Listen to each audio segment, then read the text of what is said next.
जय हिंद दोस्तों। एसआईआर को लेकर कुछ ऐसे सवाल है, पेचीदा सवाल है जो लोगों के क्लियर नहीं हो पा रहे हैं। आज उसी को बिल्कुल ही आसान भाषा में आपको बताने जा रहा हूँ, आपकी सारी समस्या हल हो जाएगी। पहला कंफ्यूजन लोगों को ये हो रहा है कि जिनके पास बीएलओ अभी तक नहीं पहुंचा है, जिनको फॉर्म नहीं मिला है, अब समय बहुत कम है, वो लोग क्या करेंगे, वो कैसे फॉर्म जमा करेंगे, कहाँ से उनको फॉर्म मिलेगा। दूसरा क्या है कि बहुत सारे लोग ये पूछते हैं कि मैंने ऑनलाइन एसआईआर कर दिया है क्योंकि मैं बाहर में रहता हूँ, दूसरे प्रदेश में रहता हूँ, दूसरे स्टेट में रहता हूँ, तो क्या ऑफलाइन भी करना पड़ेगा या फिर इसका भी वेरिफिकेशन होगा।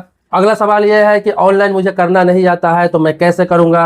आगे कंफ्यूजन यह है कि नया जो वोटर है जिनका नाम जुड़वाना है उसके लिए क्या प्रोसेस है। तो उसके लिए भी प्रोसेस चेंज हो चुका है। चुनाव आयोग ने उसके लिए भी अब सख्त कर दिया है कि कोई नया वोटर भी नाम जुड़वाना चाहेगा, अब उनको सख्त प्रक्रिया से गुजरना पड़ेगा। इन तीनों सवालों के जवाब इस वीडियो में देने जा रहा हूं, पूरे वीडियो में आप बने रहेंगे। पहला तो यह कि जिन लोगों का फॉर्म अभी तक नहीं मिला है तो उन लोगों को घबराने की जरूरत नहीं है, टेंशन लेने की जरूरत नहीं है। समय कम बचा हुआ है, इसीलिए जल्दी आपको क्या करना है कि अपने बीएलओ से संपर्क करना है। अगर वो नहीं आ पाया आपके पास तो आपको बीएलओ से संपर्क करना है, किसी भी प्रकार से उससे मिलके आपको अपना फॉर्म ले ही लेना है ताकि सही समय पर भर के आप जमा कर सके, आपको परेशानी से ना गुजरना पड़े। अगर वो ये बोलता है कि मेरे पास तो फॉर्म आया ही नहीं आपका, या फिर आपके नाम का फॉर्म नहीं है, या फिर मैंने किसी को दे दिया था, आपको रिसीव नहीं हुआ होगा, कुछ भी बहाना कर सकता है, या फिर वाकई में उसके पास नहीं आया होगा तो कैसे देगा आपको। लेकिन आपका वोटर लिस्ट में नाम है, आपको पता है कि मेरा वोटर लिस्ट में नाम है लेकिन मेरा फॉर्म क्यों नहीं आया। तो आपको क्या करना है कि अपने एरिया का एआरओ जो ऑफिस है, असिस्टेंट रिटर्निंग ऑफिसर का ऑफिस होता है, ये एआरओ ऑफिस अभी हर क्षेत्र में खोला गया है। जब तक एसआईआर हो रहा है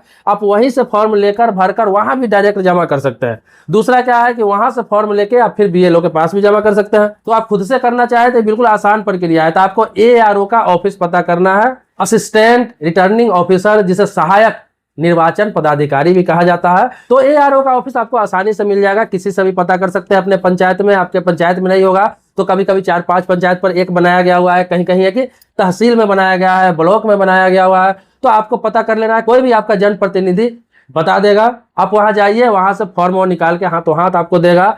आपको अपना पहचान पत्र लेकर जाना है, वोटर आईडी कार्ड लेकर जाना है, उनको दिखाएंगे, वो निकाल के हाथों हाथ दे देंगे। आप वहीं पे भरवा के वहीं जमा कर सकते हैं या फिर लेके आ सकते हैं। जो लास्ट डेट है उससे पहले कभी भी जितना जल्दी हो सके जाकर आप भरवा के जमा कर सकते हैं, भर के जमा कर सकते हैं। तो ये बहुत ही आसान प्रक्रिया है। ऐसा नहीं है कि आपका फॉर्म नहीं आया है तो आपका नाम छूट जाएगा, किसी भी हालात में छूटना नहीं चाहिए। आप कोशिश करें कि किसी भी प्रकार से फॉर्म निकाल के आप जमा कर लें। बहुत सारे लोग ऐप के माध्यम से कर रहे हैं। वोटर हेल्पलाइन ऐप है जो प्ले स्टोर पर मिल जाता है, वहां से इंस्टॉल करना है और आप आराम से जाके उसमें सारी प्रक्रिया को भर सकते हैं। इसके अलावा वोटर सर्विस पोर्टल है, वहां से भी जाके लोग भर रहे हैं।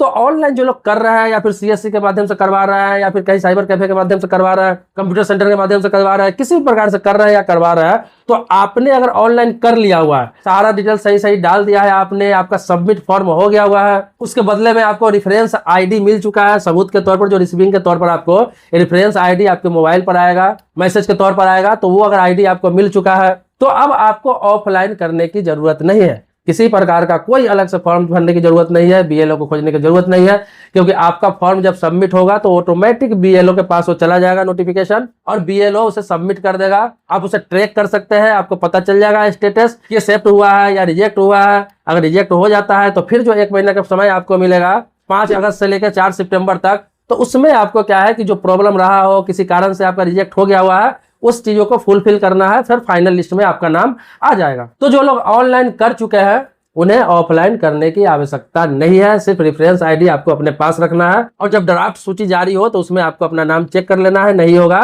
तो फिर से आपको वहां पर जो चीज कमी थी उसको पूरा करना है, फाइनल लिस्ट में आपका नाम आ जाएगा। इसको आप समय समय पर ट्रैक एप्लीकेशन स्टेटस पर जाकर भी इसको ट्रैक कर सकते हैं। जो पोर्टल का ये फीचर है, इस पर जाके आप ट्रैक भी कर सकते हैं, रेफरेंस आईडी डाल के देख सकते हैं हमेशा कि किस पोजीशन में मेरा एप्लीकेशन अभी है। अब जो सवाल है कि नया वोटर का नाम जो जुड़ेगा तो उसमें क्या पेचीदगी शुरू हुई है, तो उसमें यह हुआ है कि अब नया किसी का भी नाम जुड़ेगा। अब नाम जुड़वाने जो व्यक्ति जाएगा उनके माता पिता का नाम एसआईआर लिस्ट में होना चाहिए। जैसे जो लोग एसआईआर नहीं कराएंगे अभी, जिनका नहीं हो पाएगा या फिर जिनका नाम कट गया, उनके बच्चों को अब नाम जुड़वाने के लिए बहुत समस्या का सामना करना पड़ेगा। क्योंकि फॉर्म 6 जब नया वोटर के लिए अगर मान लिया जाए कि आपका बच्चा अभी 16 साल का है, 17 साल का है, अगले साल वो 18 साल का हो जाएगा या फिर 19 साल का कुछ सालों बाद हो जाएगा, 20 साल का हो जाएगा, जब वो नाम जुड़वाने के लिए वोटर लिस्ट में आवेदन करेगा, फॉर्म 6 भरेगा, ऑफलाइन भरे ऑनलाइन भरे, तो अब उसमें एक कॉलम ये भी रहेगा कि 2026 का एसआईआर या 2025 का एसआईआर, मतलब जिस साल में जिस स्टेट में हुआ है तो उसके माता या पिता का नाम एसआईआर में रहेगा, तो उसका डिटेल्स उसको भरना पड़ेगा।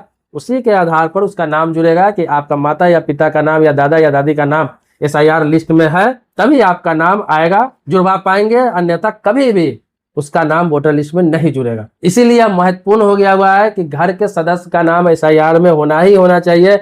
अगर किसी के फैमिली में अगर एसआईआर नहीं हो पाया तो आने वाले पीढ़ियों को अब दिक्कत होगा। निर्वाचन आयोग का कहना है कि जो सही वोटर है उसका नाम रहेगा और उसी के पीढ़ियों को नाम जोड़ा जाएगा। तो नया वोटर है उसको अब सबूत देना ही पड़ेगा, उसका माता पिता या दादा या दादी चारों में से किसी का नाम होना चाहिए, जिससे पता चले कि उसके ब्लड रिलेशन का ये व्यक्ति है। तब जाके आप फॉर्म 6 एक्सेप्ट होगा और नया नाम जुड़ेगा। तो जो नए वोटर है ना, उनके अगर माता पिता दादा दादी का नाम अगर इस एसआईआर के लिस्ट में किसी एक का भी नाम अगर नहीं आया, उसका फॉर्म जमा नहीं हुआ, फाइनल लिस्ट में नाम नहीं आया, तो उनके बच्चों का आगे चल के समस्या का सामना करना पड़ सकता है। बाकी चुनाव आयोग का आगे क्या रणनीति रहेगा, क्या नया अपडेट रहेगा, फिलहाल तो ये सारा अपडेट है।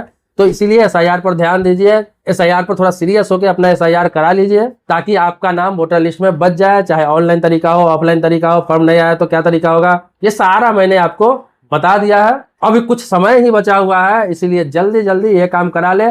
लास्ट डेट के चक्कर में नहीं रहे, क्योंकि 29 जुलाई को लास्ट डेट है, तो 29 जुलाई तक मैं भरूंगा। जितना जल्दी हो सके फॉर्म भर के जमा कर लीजिए। दोस्तों, आपके मन में कोई सवाल है, प्रश्न है, कुछ पूछना है, कुछ जानना है, चाहे गवर्नमेंट स्कीम से संबंधित हो गया, कोई लॉ से संबंधित हो गया, कोई प्रॉपर्टी से रिलेटेड आपको कानून की जानकारी चाहिए, रेलवे से संबंधित अपडेट हो गया, या फिर गवर्नमेंट का कोई भी योजना जो लॉन्च होता है, जैसे इस तरह का कुछ भी चल रहा है, तो आपको पूछना है उससे संबंधित, तो आप कमेंट बॉक्स में अपनी बात लिख सकते हैं। मैं हर टॉपिक पर आपको अवेयर करता रहता हूँ, जागरूक करता रहता हूँ, क्योंकि ये चैनल ही है आम लोगों को जागरूक करने के लिए। चलिए मिलते हैं नेक्स्ट वीडियो में एक नए मुद्दे के साथ। तब तक के लिए शुक्रिया, धन्यवाद, जय हिंद दोस्तों।